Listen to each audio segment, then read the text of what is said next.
Yo, what is up guys, it's Kobe, here today with another installment of my How to Get Diamond Camels Fast series. If you missed my first two, definitely go check those out. I went over the assault rifles and the submachine guns, but in today's video we're going to be looking at the shotguns. And I may have said this in a previous video, but I actually really like the shotguns in this game because each one is just so different from the next.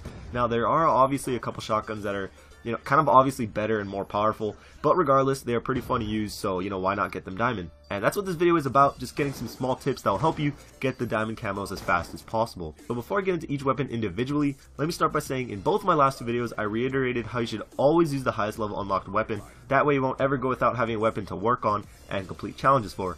However, because there is only 4 shotguns, you don't have to worry about that quite as much. But if you do have a permanent unlock, available, and you really want the diamond shotguns, using the token on the M1216 wouldn't be a bad idea, considering it is unlocked all the way at level 52, so that's just something to keep in mind. Anyway, starting with the R870, I can honestly say you will not have a problem with this weapon. I'm sure most of you, if not all of you, have already used this weapon and know how powerful it is. Each shot has a damage potential of 400 points, which is absolutely insane. At close ranges, only 2 out of the 8 pellets need to hit for you to get the one-shot kill, which if you don't know already is really important because with both the shotties and the snipers, the first several challenges are getting one-shot kills, not headshots. So the more one-shot kills you get, the faster you can complete those first challenges. With almost all the shotguns, I suggest using the long barrel and laser sight as the attachments, especially for those one-shot kills. With the long barrel, your max damage range increases, and the laser sight will help you a lot in those close quarter battles, which is where you'll find yourself most of the time. Moving on to the S12, which is the semi-automatic shotgun. This one is definitely not my favorite by any means, but it's not my least favorite either. The shotgun is pretty good, but when you're going for specific camo challenges, which is what this video is about, the weapon can sometimes annoy me. But regardless, I find long barrel and laser sight the best 2 attachments for this weapon as well. Getting one-shot kills with this weapon isn't too bad, but one suggestion would be actually to aim down the sights. A lot of people just try to hip fire just because it's a shotgun. It shoots 8 pellets and that's just what we're accustomed to. But unless you're really close to your opponent, aiming in will help you get way more one-shot kills, especially once you hit that medium range area.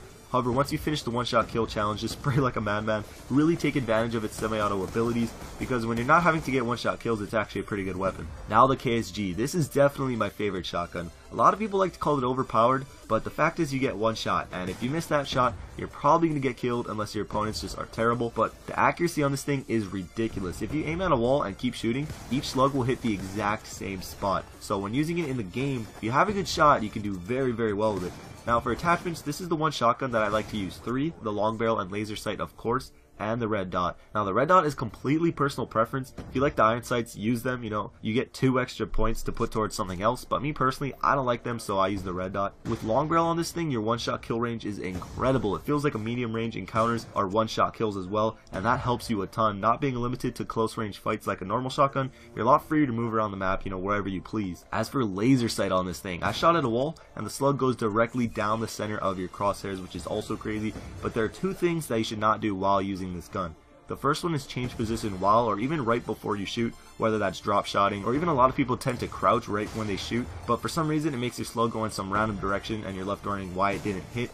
And 2, avoid pop shotting, and what that is not quite aiming down but not hip firing either. It's while you're in the animation of aiming in and you shoot. A lot of people do that with snipers I see, but don't do it with this gun. For some reason, again, your slug goes in a random direction and that can get very annoying. So basically be either aiming in all the way or just hip fire and you should be fine. And last and certainly least is the M1216, my least favorite shotgun out of them all. It may just be me, but I really hate this gun, and that may stem from it taking the longest for me to get one-shot kills with, but still I think I'd hate it regardless. For this gun, I would recommend the long barrel and laser sight as the attachments as well. Long barrel helps a little, but you still have to be really close to your enemy to get those one-shot kills, and that can get incredibly annoying. One big tip that I have for you though is fire all 4 shells in the chamber for every kill. If you guys don't know already, the shotgun is fully automatic, however you have to rotate chambers every 4 shells. And that time, while you're rotating chambers can get you killed a lot if you aren't paying attention. That's why I say use all 4 shots for every kill, so you're never left with only 1 or 2 shots left, and then you have to rotate chambers in the middle of a gunfight. Another mistake I see made when you're going for one-shot kills is people only shooting 1 shell at a time. But you have to realize is that if that 1 shot doesn't kill him, you're pretty much dead.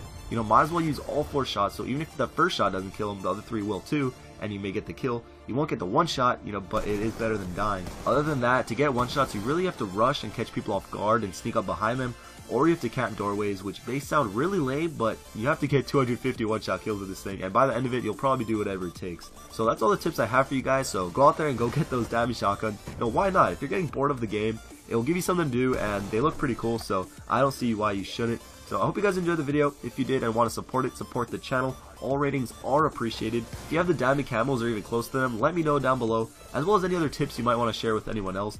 Not too many people had the assault rifles or SMGs in those last two videos, so you'd definitely be in a small percentage if you do have them. But regardless, thank you for watching the video. Last two videos on screen if you missed them, and I'll catch you guys later. Peace.